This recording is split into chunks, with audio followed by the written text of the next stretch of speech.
बिस्मिल्लाहिर्रहमानिर्रहीम। अस्सलाम वालेकुम बाबरवान।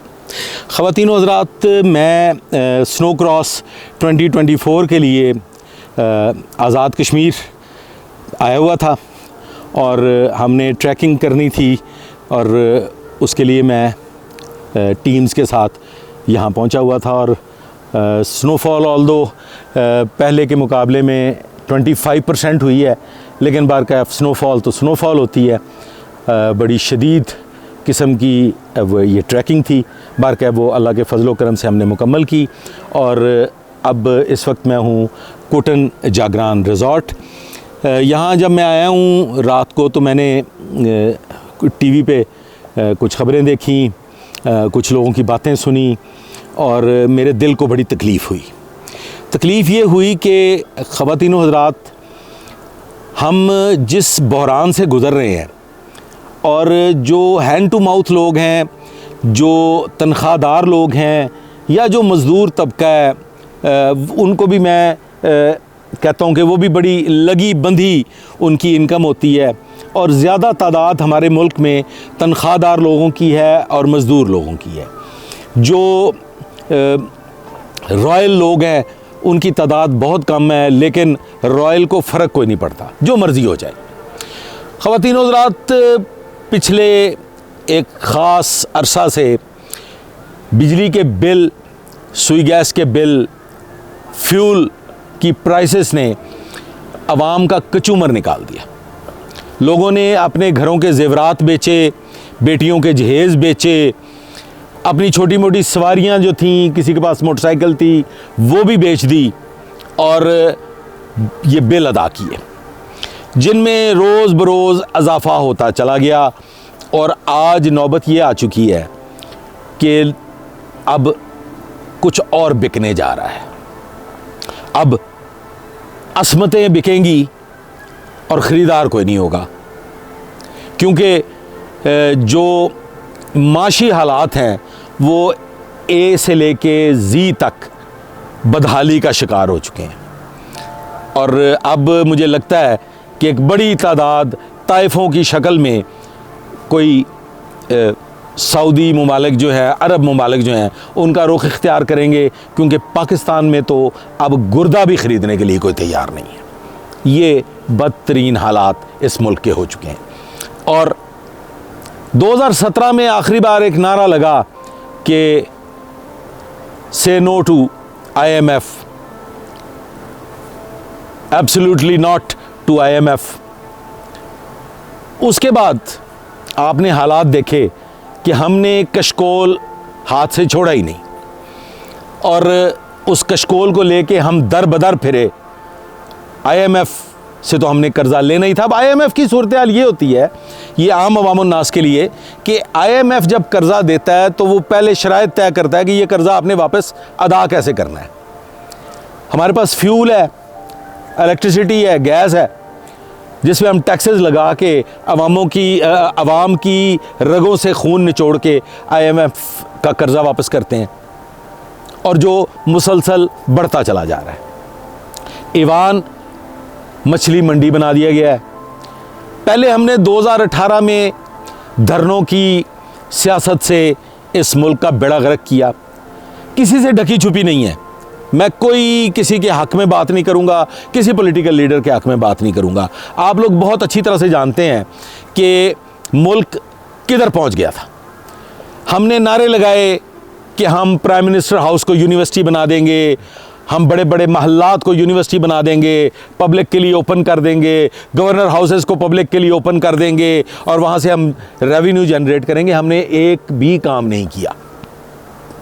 कोई एक काम अगर उसमें कर दिया होता, अगर हम ये प्राइम मिनिस्टर हाउस को यूनिवर्सिटी नहीं बना सकते थे, अगर हम गवर्नर हाउसेस को यूनिवर्सिटीज़ नहीं बना सकते थे, तो कम से कम ये जो 6-6, 7-7, 8-8 एकड़ के महल्लात थे, हम उन्हीं से आगाज़ कर लेते, अयाशियाँ ख़त्म कर लेते, अपने बजट को कट कर देते, ज़ीरो अखराजात पे हम निज़ाम हुकूमत चलाते और आवाम की फलाह बहबूद के लिए, आवाम की बेहतरी के लिए कोई काम करते, तो 1% भी करते तो वो नज़र आ जाता, आवाम आसूदा होती।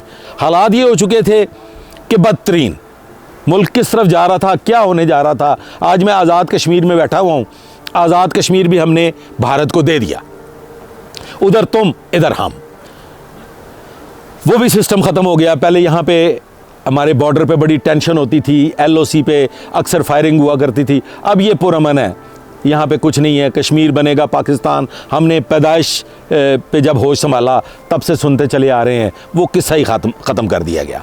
वो हमने उनका कश्मीर उनको दे दिया, जो इधर था वो भी एक दिन वो ले जाने की पोजीशन में आ जाएंगे अगर यही सिस्टम चलता रहा। एक फ़ौज अकेली फ़ौज क्या कर सकती है?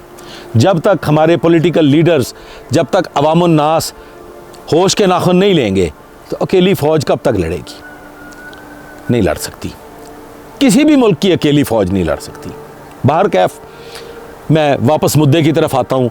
ईवान को मछली मंडी बना दिया गया, फिर एक बार वही हालात पैदा किए जा रहे हैं कि धरनों की सियासत, गली महल्ले बंद, निज़ाम हुकूमत बंद, और किसी एक एम्पायर की उंगली लेने के ख्वाहिशमंद फिर एक नया सिस्टम, एक नई बकबक शुरू करने जा रहे हैं। और उस नई बकबक का नतीजा क्या निकलेगा? खिदमत करनी है अवामुन नास की, आप आवाम की खिदमत करना चाहते हैं, आप पाकिस्तान की बेहतरी के लिए कुछ करना चाहते हैं, तो वो तो अब दस्तार ईदी भी करके गए हैं, और भी इस तरह से बेशुमार लोग इस मुल्क की खिदमत कर रहे हैं और बेलौस खिदमत कर रहे हैं, क्योंकि वो अवाम का खून निचोड़ के अपने महल्लात तामीर नहीं करना चाहते, क्योंकि वो अवाम का खून निचोड़ के बैरूनी मुल्कों के दौरे नहीं करना चाहते, क्योंकि वो अवाम का खून निचोड़ के अय्याशी के अड्डे कायम नहीं करना चाहते, वो खिदमत कर रहे हैं। अगर ये सियासतदान खिदमत ही करना चाहते हैं तो चले जी, जैसे आप नहीं मानते आपके ये मैंडेट लूट लिया, मैंडेट छीन लिया फला, भाई क्या ये आपके बाप की जागीर है? पाकिस्तान एक हुकूमत बन गई है, आप अवाम के साथ आके खड़े हो जाएं, और इस वक्त जो हुकूमत बनी है उससे तकाजा करें कि ये काम करें, ये काम करें, ये काम ठीक नहीं हो रहा, ये काम ठीक नहीं हो रहा, इसमें ख़राबी है, ये बेहतरी की तरफ लेके जाता है। और फिर अगर वो काम ना हो तो फिर आप अवाम की आवाज़ बन के तो एक नारा बुलंद करें। नहीं, आपको हुकूमत चाहिए, आप इक़्तिदार के भूखे हैं, आप लूट खसूट करना चाहते हैं, आप अपनी बारी लूट मार के ज़रिए इस मुल्क की जड़ों को खोखला करना चाहते हैं। याद रखिएगा, ये अवामुन नास के लिए पैगाम है कि न समझोगे तो मिट जाओगे पाकिस्तान वालों, तुम्हारी दास्तां तक ना होगी दास्तानों में। अगर अब भी होश के नाखुन ना लिए, अगर अब भी ना समझे, अगर अब भी आपसी जो हमने इख्तलाफात पैदा किए हुए हैं उनको हमने भुला के मुल्क और कौम के लिए ना सोचा, तो ये पॉलिटिकल माफिया हमारी इज़्ज़तें भी नीलाम कर देगा, घर बार धन दौलत तो पहले ही नीलाम हो चुका। अब हमें इनके गिरेबान पकड़ने हैं। और याद रखें, ये पॉलिटिक्स करने वाले पॉलिटिकल लीडर्स, कि अगर अवाम ने आवाज़ बुलंद कर दी तो फिर आपके गिरेबान होंगे और आपको भागने का रास्ता नहीं मिलेगा। अभी भी वक्त है, पाकिस्तान माला माल है मादनियात से, पाकिस्तान में क्या नहीं है, इसको लूटना बंद कर दें, इसे नोचना बंद कर दें, वरना मैं और इससे ज़्यादा कुछ नहीं कहना चाहता। आज तक के लिए बस इतना ही। आइंदा के लिए मेरे साथ रहिएगा, दुआ में याद रखिएगा। अल्लाह हाफ़िज़।